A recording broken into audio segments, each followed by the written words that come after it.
Efficient leaders వస్తారు. ప్రతి చోట కూడా YCP will fight back and we're sure will come back. ఇక్కడ రెండు నెగటివ్స్ నడుస్తున్నాయి సార్. రీసెంట్గా హోమ్ మినిస్టర్ ఇంటర్వ్యూలో ఏమన్నారంటే వైఎస్ఆర్సీపీ జగన్మోహన్ రెడ్డి చాప్టర్ క్లోజ్ అయిపోయింది ఆంధ్ర పాలిటిక్స్లో అన్నారు.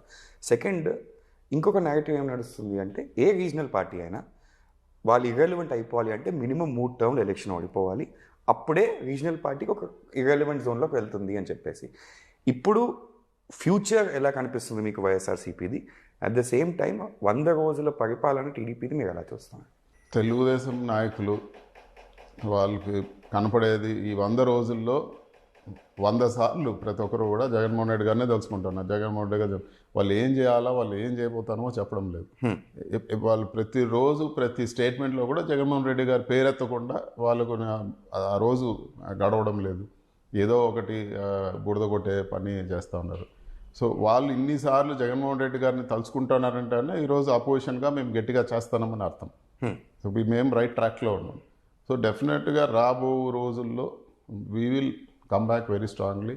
సో వీళ్ళు పార్టీ వాళ్ళు తెలుగుదేశం వాళ్ళు వచ్చి వైఎస్ఆర్సీపీ పార్టీ కథ అయిపోయిందని చెప్తా ఉన్నారంటే వాళ్ళకు లోపల భయం ఉంది.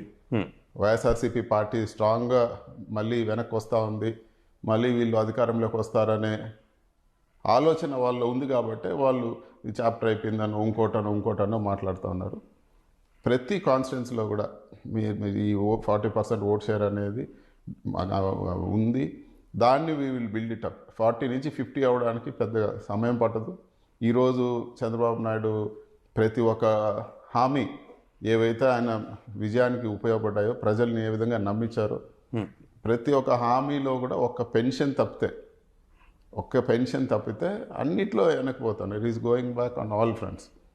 సో ప్రజలు కూడా రియలైజ్ అవుతున్నారు.